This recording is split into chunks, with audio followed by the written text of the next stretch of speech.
संगे बतियावता रे नया नया छोकरा संगे जाके मजा पैसा मिली क्वालिटी बिजनेस मंडी में आवो ना कदी तोरा अगिला पसाइन नाम लिख हर की हमर होके लगही सुतालिए अरे बेटा राउर पी के रोजो कहले डर। ऐसा भोजपुरी की बात की जाए तो सबसे पुराने कलाकार में शंभू बाबा का नाम आता है और शंभू बाबा को कौन नहीं जानता है। एक से एक इन्होंने मतलब सिंगरों को तैयार किया है, भोजपुरी के लिए ब्यासों को दिया है।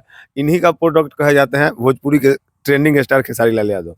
और हमारे साथ शंभू बाबा हैं और शंभू बाबा के साथ छपरा के दूसरे नंबर पे स्टार कहे जाने वाले श्याम सिंह है। आज ही लोग से हम जानेंगे कि आखिर शंभू बाबा खेसारी लाल को उतना दूर पहुंचा दिए, क्या श्याम सिंह को भी वहां तक पहुंचाने का इनका प्रयास है। बाकी तमाम बातें होंगी। सबसे पहले शंभू बाबा स्वागत है। चलिए हम शंभू बाबा तमाम भोजपुरिया भाई के दसों नौ जोड़ के प्रणाम करो। आज जे भी ये देखो तो लाइक करो, सब्सक्राइब करो, खुशी के बात बा। शंभू बाबा आज श्याम जी रुआ साथ दिखाई देता नहीं। श्याम जी हमारे भगिना हुआ, विशेष का कहेंगे क्या बहुत मानी ले, बहुत दुलार प्यार आशीर्वाद दिले। परम पिता परमेश्वर से यह निहोरा करब जैसे उ लोग तरक्की कर रखा, श्यामो जी तरक्की कर माने उतने ईमानदारी से इनको साथे हाथ बा। अरे महाराज वो से बेसी ईमानदारी से इनका जोड़े हाथ। जैसे श्याम जी रुआ बताई कि शंभू बाबा कोऑपरेट करी ले जंगतिया खेसारी लाल के कोऑपरेट कइनी और दीपक दिलदार के कइनी, उतना प्यार दुलार रुआ मिलेला। लेकिन अब की दशहरा से खूब हमारे साथ दल है मामा हमार।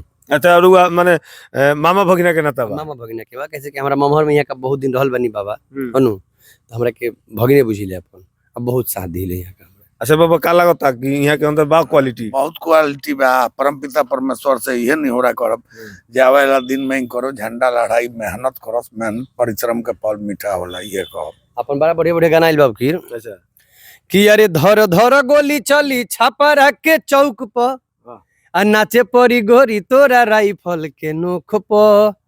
हम ओमे शंभू बाबा के संग रील्स बनौले बनी। अच्छा हाँ बहुत लोग बना रहल बा, बहुत प्यार से मिल रहल बा। अच्छा एक तरफ एगो बात कहल जाला कि भोजपुरी में जे भी शुरुआत करेला तो उल्टा पुल्टा गाना गावेला, गंदा गंदा गाना गावेला, अश्लील गावेला। का लागता कि श्यामो जी के कुछ गंदा गावे के पड़ी का? अच्छा हम ये कहब जे सब लोग तो निमन गा के यही जी रह गइल बा, अश्लीले गावे वाला के पब्लिक सुनता त श्यामो से कहब जे तू अश्लील गावे। गोले बनी मामा आशीर्वाद से हम गोले बनी। कौन गाना अश्लील के बनते? सील टूटे वाला बटे एगो हई बटे किया जो हेकारा सॉन्ग है काल होकारा सॉन्ग है। अरे मजा के मजा पैसा मिली कलेते बिजनेस मंडी में। अरे आओ ना कोदी तोरा अगिला पसाइन जाके नाम लिखा ली है रोंडी में। अब बाकी यही था।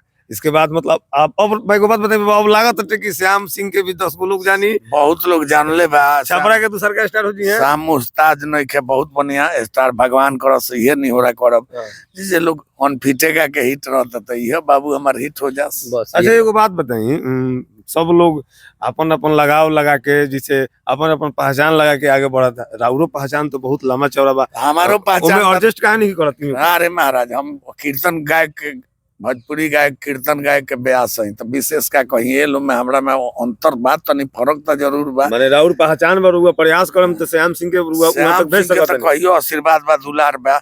हम ये कहब जे सब लोग अश्लीले गा के जब हिट होता था तू गावा जहां पर रह अस्थिर रह बाबू हमर झंडा लहरा। अच्छा एगो बात बताई, राउर कौन गाना रहे जौन पहिल का जना से रुआ पहचान मिला? थोड़ा बहुत गाना हमने के माने ना एगो होके के चाहिए, एगो दिमाग में रहेला हमेशा से, रुआ दिमाग में होई इतना दिमाग पे याद रखे भाई। के संग में कौन गाना रहे? करे जो हवे कि हमरो के लगही सुतालिए अमर। हां अरे बेटा राउर पी के रोजो कहले डर। ऐसा न सन 2000 गीत बा। सब भोजपुरिया भाई लोग के प्रणाम करता नहीं, लाइक करी, सब्सक्राइब करी। आ ये कहब सुनिहारे जब दब सुनता तो निमन गा के का करब जब। हाँ भाई अच्छा हमनी के स्टेजो पर तो देखे नहीं जे हमनी के 1 घंटा अगर कहीं भजन कीर्तन होखेला तो लोग भागे लागेला। जब 4 गो रंग रसिया जी हैं तो सब लोग जुड़े लागेला, सब लोग जुटे का जी? डिमांड पब्लिक के केनु बा, गलती हमनी के का? शंभू बाबा एगो और एगो सवाल रही, गंभीर सवाल रही कि मान के चले कि राउर कीर्तन के काम अलग शुरू कर देनी, लेकिन पहचान के तौर पर हमरा जहाँ तक उम्मीद बा कि स्टेजे से मिल रहा है तो अभी रुआ कीर्तन करतनी आ स्टेज करे के होई तो ओकरा खातिर के वो करब। स्टेज करे के होई जवना कलाकार के रउआ सब कहब वही कलाकार के हम बोलाएब, जेकरा के रउआ लोनी नाम धरब। ये खाली संपर्क करी। हमार मोबाइल नंबर 82 27 97 26 31।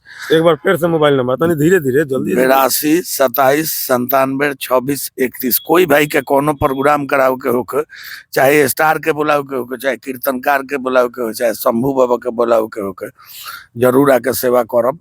आ कम पैसा में कम बजट में ये चैनल का माध्यम से कहब आशीर्वाद दी सब।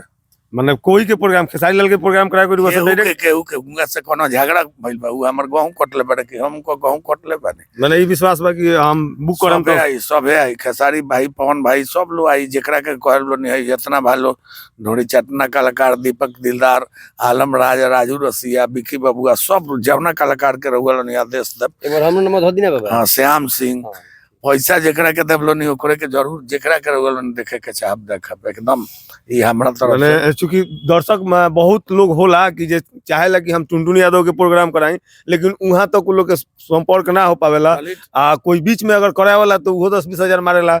तो उसे अगर शंभू ना, ना, हम आज ले मरले ना कि टुनटुनो भाई के कहबलो नहीं, जेकरा के जौना कलाकार के कहबलो नहीं, हम बोला देम नहीं हो रहा कर। शंभू बाबा से सब लोग लगाव रखेला, सब लोग शंभू बाबा के मानेला, सब लोग के बाबा है। जेकरा के रहुआ सब कहब वही कलाकार के बुलावे, वही कलाकार के नंबर दे के खर्चा दे के बुलावल जाई एकदम सब लोग। अच्छा एक और बात बताई, इंटरव्यूआ में लोग रुआ से आके उल्टा सीधा पूछेला खेसारी लाल के बारे में, उल्टा सीधा काहे बोली? अरे पूछे तो हम केहू के बारे में ना उल्टा सीधा बोली ना नीमन बोली। हम जौन बोली ले तो एकदम ठीक बोली ले। कोई को वीडियो में कहले बानी कि खेसारी लाल हमरा के ना बात करला, हमरा के ना के ना ना ई सब ना कह, ई ना की कहले कहियो वीडियो में ना उनका शिकायत कइल बारे ना, आजो शिकायत करिले, कहे वाला बात कहिले। भोजपुरी के माने सुपरस्टार खेसारी लाल है, सब लोग बा, सब लोग खेसारी भाई बार काहे बारे स्टार माने एगो एक-एक होला, एक-एक शेर होला जंगल में।